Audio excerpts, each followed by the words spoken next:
সারাদিন রোজা রাখার পর মাছ, মাংস, পোলাও, বিরিয়ানি অনেক কিছুই তো খেয়েছি। এখন আর এগুলো খেতে ইচ্ছে করে না, তাই অন্যরকম একটা আইটেম ট্রাই করলাম। আসসালামু আলাইকুম বন্ধুরা, কেমন আছো?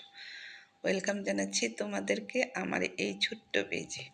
আমি আজকে তোমাদের জন্য নিয়ে আসলাম একটা অসাধারণ রেসিপি, যা আমাদের সারাদিনের ক্লান্তি দূর করবে, মুখের রুচিকে দ্বিগুণ ফিরিয়ে আনবে। আজকে আমি তৈরি করব থানকুনি পাতার ভর্তা। প্রথমে আমি নিয়ে নিচ্ছি থানকুনি পাতা, কাঁচামরিচ, পেঁয়াজ এবং রসুন।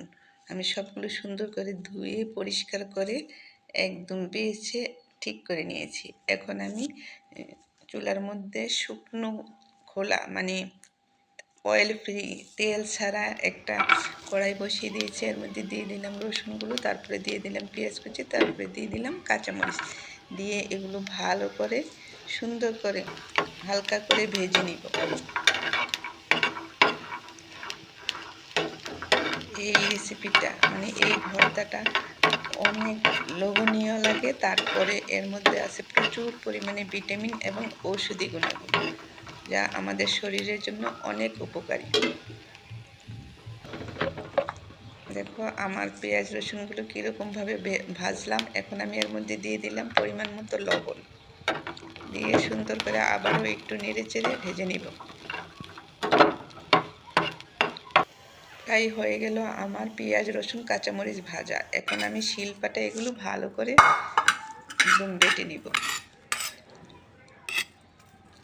দেখো কি সুন্দর একটা কালার এসেছে, আর রসুনের যে ভাজা একটা ফ্লেভার অসাধারণ লাগে আমার কাছে। জানি না তোমাদের কার কাছে কীরকম লাগে, আমার কাছে খুব ভালো লাগে। আর রসুনের গুণাগুণ তো বলেই শেষ করা যাবে না, তাই না?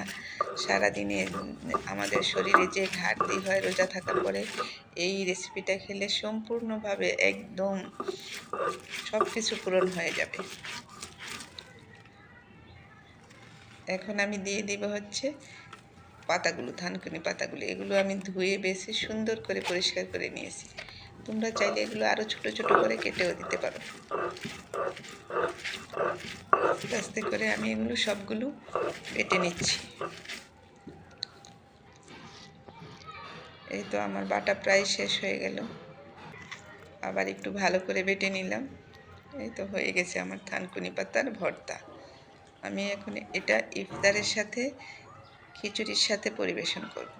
দিয়ে দিলাম ফ্রেশ একদম হাতের সরিষার তেল, মানে এটা নিজ হাতে এই তেলটা আমরা ঘানি থেকে ভাঙিয়ে নিয়ে আসি, ওই সরিষার তেল দিয়ে দিলাম। এখন প্রায় সন্ধ্যা, খাবার টেবিলে আমি কিছু ফ্রুট সালাদ বানিয়ে নিলাম। এখানে নিয়েছি কাঠবাদাম, নিয়ে নিয়েছি হচ্ছে বিটরুট, নিয়ে নিয়েছি খেজুর, কলা, সব কিছু মিলিয়ে আমি একটা পুষ্টিকর সালাদ বানিয়েছি।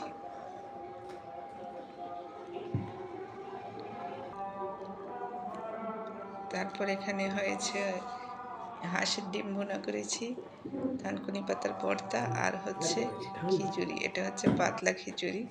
আমি এখন ইফতারের জন্য প্রস্তুত নিয়ে নিলাম সব কিছু। এই তো আজান দেওয়া হয়ে গেছে, আমি এখন ইফতার শুরু করতেছি। বিসমিল্লাহি ওয়া আলা বারাকাতিল্লাহ। তাহলে বন্ধুরা, আমার এই ভিডিওটা কেমন হইলো? যদি ভালো লাগে একটু শেয়ার করে দিও। আল্লাহ হাফিজ।